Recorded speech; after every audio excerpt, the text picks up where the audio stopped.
The dust has settled on Sneak Peek Weekend, and we have Suships. You're going to be seeing a lot more Tenpai Dragon. And for some reason, Mannadium had a special showcase out here with some of your other interesting meta. Make sure you guys smash the crap out of that subscribe button so you guys don't miss out more awesome content. So your move TCG had probably some of the most interesting tournament result data out of the weekend, showcasing a Souship deck. And I kid you not, now I know Suships, believe it or not, this deck is a fan favorite out here, and a lot of people do look to this deck, you know, just for the daily specials and things that you can do out here.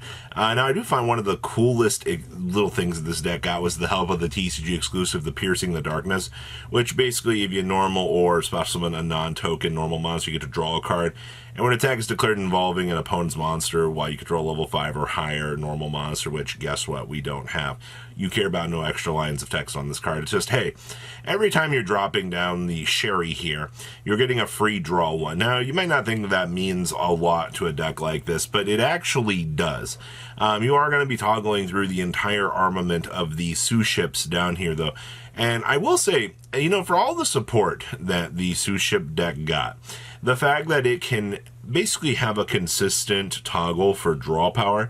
Also, the daily special, I think, is by far one of the best Souship cards to actually exist in terms of the support. Like, they did this support good. I really wish it had a little bit more out here. And you also did get the chance to see that this deck is playing things like Regeki. You have the Tack Talents in here to try to counteract the meta, which is fine. And there is, yes, the Witch's Strike.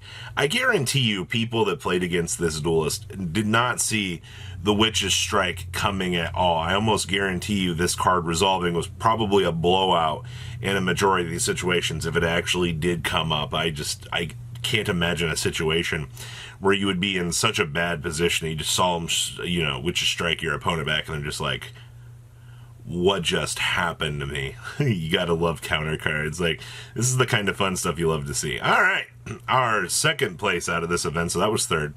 This is the Gas Tenpai Dragon deck. Now, I will tell you that there was a lot of Tenpai Dragons over the course of the weekend. Holy crap, so many people took up the mantle of wanting to play this deck, and it's effectively budget friendly. But the biggest debate down here is, you know, do you need this little card? Is this ROTK monster? Do you know? The answer is yes, you need this typically for a lot of the gas. Now, I will say down here, there's some very interesting choices in this extra deck. We do have a Raging Phoenix down here. We do have a Hida. You do see that we are playing Promethean Princess. You are dedicating slots down here to more of the fire toolbox side of things, so you can kind of toggle on up through them and do your thing. You also do see that we do have a Ruddy Rose down here, so we are kind of taking advantage of more of these power options. You do have the Psychic End Punisher out here as well. And, oh, is that Dissipator? Why, yes, it is. I do find kind of interesting that they're also side decking the Dawn Dragster in here, but looking at how this extra deck is kind of created, I don't really think you have much of an option here to kind of think about this. You know, you're pretty much jam-packed in here for what you want to do.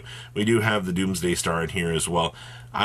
Man, they really did take the fire utility box of options that they had available and jam-pack them into the Tenpai Dragon deck and went, you know, this is what we're going to do. We are super optimized out of our mind, which is, I mean, 100% correct-a-roo here. Also, this card right here is definitely showcasing its worth in the current meta. Being able to just turn skip your opponent and have them not be able to really do anything is still one of the nastiest things that you can do in modern era Yu-Gi-Oh! Good stuff. And then we had this Manadium deck, which is actually pretty cool. Keep in mind that some of the European regions over the weekend still had the opportunity to play Old List, which was kind of interesting. But one of the things I was worried about with Manadium was, like, you know, once you lose Baron, what are you supposed to do? Like, what kind of end board are you looking at trying to do here? Well, it looks like you just kind of drop on in the Chang Ying and you kind of call it a day here and go. I do see that we are playing Archlord Christian here, and I see, yes, the Shadow's Light in here. The things that we can now do because of Archlord Christia being able to be brought out in this deck. And, you know, It's always one thing or another with these floodgate boss monsters. They're not going to ban Archlord Christia. There never will be. The card is inherently kind of hard to bring out, and every time Archlord Christia does come up, it's like either in like a really weird control deck over here, with people trying out the oddities of things that they're trying, or you kind of move on through the branches and the things that you're trying to do. Now, keep in mind you're still playing Mannadium out here. You're still going to have to go through, the standard combo lines, the reverse Scareclaw combo. The biggest things that I can tell you're probably going to be ending on, probably the random shave of value off of your opponent's hand with the Omega, and then probably the Dissipator will probably be, your centralized endpoints. I almost want to kind of go back to trying the Bishy Bulkin stuff, just to see if, we can make a better board, but I feel like if we're doing that, we're going to be running into maybe some inconsistencies along the way. We still are doing the Manadium reframing in here.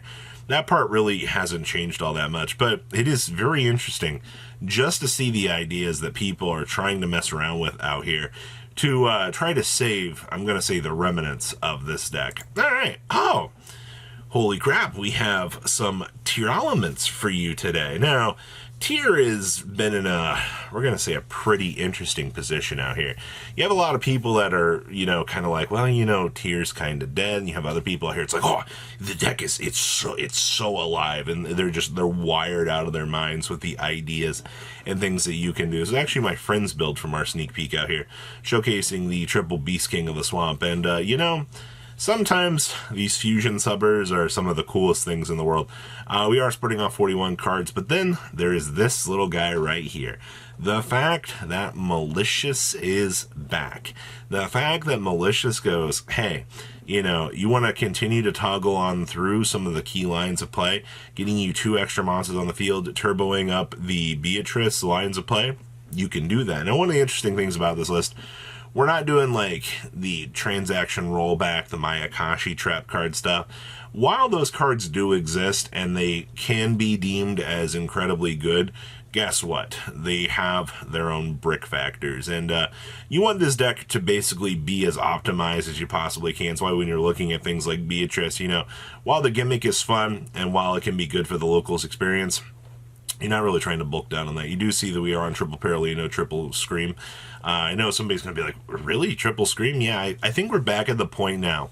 Because, we have more bricks and things along the way here. You don't really have a choice. You kind of have to play this because you want to make sure you can actually see it. And also, the fact that this does get milled off, it is pretty good value still for this. And of course, still playing this for the time. Still know how good Shadow Dragon can be. And of course, the giant space rock in the sky is absolutely amazing. And we're still side decking the crime. Outside of that, it's Tear. You do have your innovations in this deck. They're pretty good to see. And we have, wow, this is, I do want to see how this deck will evolve if people do try to play the Ragnarika stuff in it. I want to showcase this because it is kind of cool to see like a 60-card variant showing up out here with people trying out, different methods of madness. You do see the Cactus Bouncer doing its thing down here. I still love the fact that you have such an ignorant card built into the plant archetype that you're just like, oh yeah, by the way, I can plop this plant monster on the field and do my thing. Of course, you have the anti-little fun card. Being able to blast us out with Crossout Destinator so you don't lose to this is pretty good. We're still doing the one human wins, which is fine. This deck is actually choosing to main deck the Rivalry of the Warlords, which, to be honest with you, you're kind of at a point where you're looking at this deck and you're like, well, the value that I kind of get off of Rivalry ensures that, we can put this pressure on our opponent and, floodgate them out. And besides, it's a one-of. It's a lot easier to justify a one-of in the current era than really before, because it's called a tech choice now. Yeah, that's an argument I read the other day, and I think it's going to continue to stick around for quite a little while for the things that you can do. I do find it interesting. We're taking a single curry car in here as well. But, people are going to try out some interesting things. Yeah, this is, these plant lists, I will say, they might look a little bit weird to some people, but genuinely, the amount of stuff that is available for these is genuinely pretty interesting. So what do you guys think about these decks? Please, leave a comment down below. Tell me what you guys think, and I will see your beautiful faces back here later today, guys. Stay safe out there, all right? Peace. patrons. Thank you.